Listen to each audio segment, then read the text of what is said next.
Bradley Beal made the most of an unfamiliar role Monday, scoring 25 points in his first game off the bench in 9 years. Beal's move to the bench sparked rumors that the guard could be on the trade block, though no trade clause in his contract means he'd have to sign off on any deal. Coach Budenholzer also moved Yusuf Nurkic to a reserve role. So a lot happening there in Phoenix. Wendy back here with us. Wendy, how did the Suns save their season? Well, Molly, let me put those rumors about Beal to rest. They absolutely are trying to trade Bradley Beal. And one of the cardinal rules of sports, certainly in basketball, but across the board, is you never devalue your players, your assets. You never do anything bad to make them seem less valuable, especially when you are about to trade them. So they put him on the bench. Now, you may say, why would you do that? If you're trying to trade a player, why would you put him on the bench? And that's because, guys, this situation is bleeped. And the reason it's bleeped is because the way they trade Bradley Beal is because he's got one of two no-trade clauses in the NBA. One is LeBron James, one is Bradley Beal. The only way they can trade him is if he says, I'm okay to be traded. So instead of trying to build him up, they have to violate the cardinal rule and put him on the bench. Now, I know that there were schematic reasons why they did it, and Mike Budenholzer tried to explain, but they're basically trying to make him feel unwelcome in Phoenix so that he will waive that no-trade clause.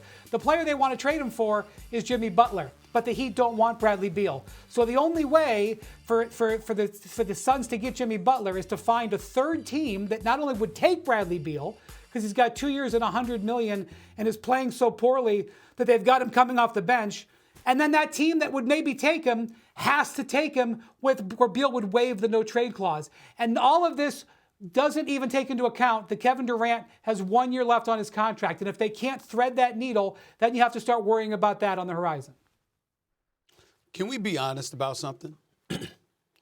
Nobody gives a flying frog's fat you know what about the Phoenix Suns.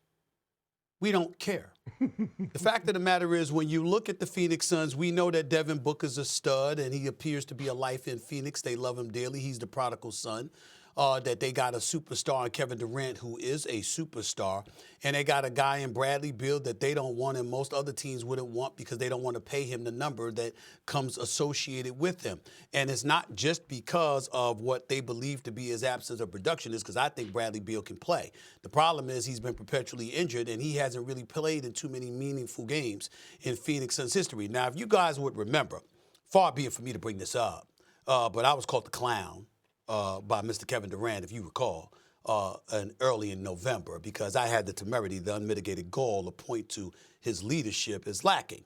Because I said, when you look at his greatness, his unquestioned greatness, his future Hall of Fame greatness, the two-time champion, two-time NBA Finals MVP greatness, I said one of the things that has been an impediment is that he, as a leader, was somewhat lacking. We know he didn't have to be that in Golden State. We know he wasn't enough of that in Oklahoma City. Clearly wasn't enough of that in Brooklyn. Well, Shannon Sharpe, I want to throw this out to you while Wendy is looking on. Shannon, did you know that since Kevin Durant said that about me, they were in the throes of a 7-game winning streak? Do you know what Kevin Durant's record is in Phoenix since that time? They are what is it? They are 8-17. That is their record. They are 9 games under 500. Now, there were some games he missed, or there was games Bradley Beal missed, or there were games Devin Booker missed. They haven't been on the court together. But the reality is that when you look at them, they just don't have it. Why do they want Jimmy Butler so bad? Because they need a rough rider in that locker room, Wendy. Am I lying? Just nod your head, because you know I'm not. They need a rough rider. They need a Shannon Sharpe type dude that's going to hold cats accountable. That's saying it's not just about my skills. It's not just about my greatness on the court. It's about me establishing a culture where we're committed to winning and making sure that we're exhausting every means and every measure to make sure we're maximizing our collective potential. That's not what's happening in Phoenix. And they're looking at owner. The owner ain't going to blame himself. You've got James Jones and those brothers. You know they know what they're doing in their front office. You know Mike Budenholzer knows what he's doing as a head coach. So what are we able to look at? We're able to look at two elements of the Phoenix Suns. Number one, they're soft. Nobody's scared of them.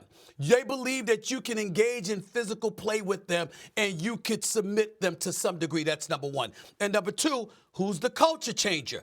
That's why they want Jimmy Butler so bad, which goes back to the point.